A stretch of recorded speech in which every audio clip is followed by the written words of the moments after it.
Hozir u bolalar qayerda? Hozir mana kutib oladi. Hozir 10 takam 12 da keladi. Hammasiga biz Amir Temur xiyoboniga borib, hammasiga men o'zim yangi Malibu beryapman. Kecha tabrik yubordim.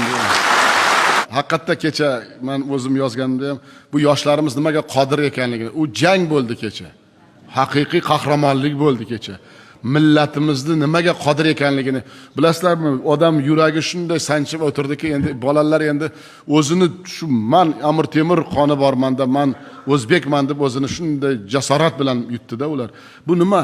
Bu ham mana esa bu futbolni men ochiq gap o'zim qo'lga olganman. Hamma korrupsionni olib tashladim. Agar eshitgan bo'lsalaring, futbolda juda ko'p odamlarni haydab yubordim. İçini tozaladik. Yosh bolalarda haligi tanish bilish bo'lmagan haqiqiy jaydari bolalar ular.